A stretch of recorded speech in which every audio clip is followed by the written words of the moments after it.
सतनाम श्री वाहिगुरु, सतनाम श्री वाहिगुरु। सतनाम, सत के अर्थ हैं अस्तित्व, वजूद, हस्ती, सत्ता आदि। सत पद को परमात्मा के वास्तविक, स्थिर, परिवर्तन रहित, अनंत और सर्वव्यापक होने के भाव को दृढ़ करवाने के लिए प्रयोग किया गया है। कुछ लोग प्रभु की हस्ती को नहीं मानते। वे कहते हैं कि प्रभु केवल ख्याल या कल्पना है, वे असल में है ही नहीं, केवल लोगों की कल्पना का आविष्कार है।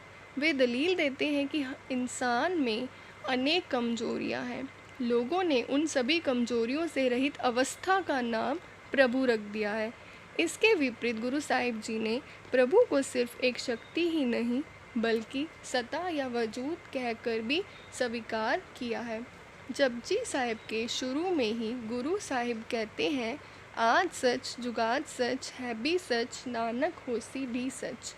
सृष्टि की रचना से पहले भी प्रभु की सत्ता कायम थी, आज भी कायम है और आगे भी हमेशा कायम रहेगी।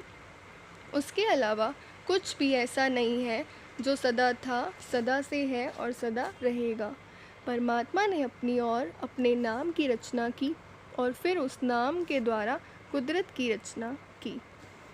गुरु साहिब जपजी साहिब में कहते हैं, जेता कीता तेता नाओ, विन नावे नाई को थाओ, विन नावे नाई को थाओ। उस कर्ता ने नाम द्वारा सृष्टि की रचना की है और नाम सर्वव्यापक है। गुरु साहिब समझा रहे हैं कि सचखंड का मालिक वह सतनाम ही असल करता है।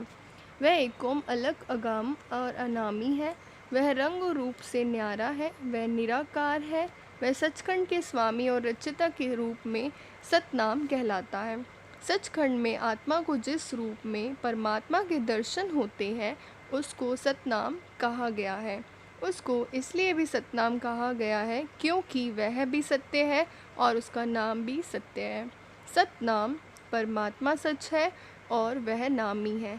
जिस तरह व्यक्ति अपने नाम से पहचाना जाता है उसी तरह परमात्मा भी अपने नाम से पहचाना जाता है। सतनाम, परमात्मा सच है, वह नामी है। मान लो एक व्यक्ति का नाम साहिब सिंह है, यह नाम उसकी पहचान है। परमात्मा को इसलिए सतनाम नहीं कहा जाता क्योंकि उसका नाम सतनाम है। वह इसलिए सतनाम है क्योंकि वह भी सत्य है और उसका नाम भी सत्य है। व्यक्ति अपने नाम से अलग होता है पर परमात्मा और उसका नाम दो नहीं है, परमात्मा और उसका नाम एक ही है। इसके विपरीत परमात्मा का नाम परमात्मा की पूरी शक्ति और सब गुणों से भरपूर है। प्रभु का नाम एक है, नाम सत्य है, कर्ता और विधाता है। नाम ही रचना की उत्पत्ति और संभाल करता है और यही इसका अंत करता है। प्रभु का नाम प्रभु की तरह ही सर्वशक्तिमान और सर्वव्यापक है। परमात्मा की पूजा या भक्ति का साधन नाम है और नाम की पूजा या भक्ति ही परमात्मा की पूजा या भक्ति है। नाम के साथ लिव जोड़ना ही परमात्मा के साथ लिव जोड़ना है। हमारा देश सचखंड है, हमारा पिता वह सतनाम है और हमारा धर्म उस सतनाम का प्रेम है। हमारी आत्मा उस सतनाम का अंश है। जब तक आत्मा कर्म और फल के इस अधूरे, परिवर्तनशील, नाशवान और दुखदायी जगत के बंधन तोड़कर अपने पिता सतनाम की गोद में नहीं पहुंचती, इसको कभी भी पूर्ण, स्थायी और सच्ची शांति नहीं मिल सकती।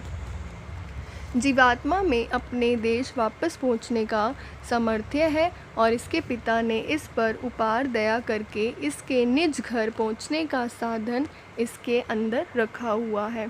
इसका पिता नाम रूप होकर इसके अंदर बैठा हुआ है। यह अपनी लिव अपने साथ जोड़कर सहज ही मृत्यु लोक से मुक्त होकर सतलोक वापस पहुंच जा सकती है। आप सावधान करते हैं कि बाहर मुखी भक्ति की अनेक प्रकार की भटकना छोड़कर अपना ध्यान अंदर नाम के साथ जोड़ें। नाम के साथ लिव जोड़ने से तुम्हें और कुछ भी करने की ज़रूरत नहीं होगी। प्रभु का नाम प्रभु की तरह शक्तिमान है। फिर तुम्हें तुम्हारा सच्चा आधार मिल जाएगा जिससे तुम उस प्रभु प्रभु की दया और स्थिर निश्चल हो जाओगे। तुम्हारे अंदर पूर्ण शक्ति आ जाएगी। तुम्हें शक्ति, ज्ञान, प्रेम और आनंद की तलाश में बाहर रूपी नहीं भटकना पड़ेगा। तुम उस प्रभु में समाकर उस तरह ही शक्ति रूप, ज्ञान रूप, प्रेम रूप और आनंद रूप बन जाओगे। मेरी नेक्स्ट वीडियो होगी कर्ता पुरख पर। प्लीज़ मेरी वीडियोस को लाइक एंड सब्सक्राइब कीजिएगा। अगर आपको अच्छे से समझ आ रहा है तो उसको ज़्यादा से ज़्यादा शेयर कीजिएगा। Thank you.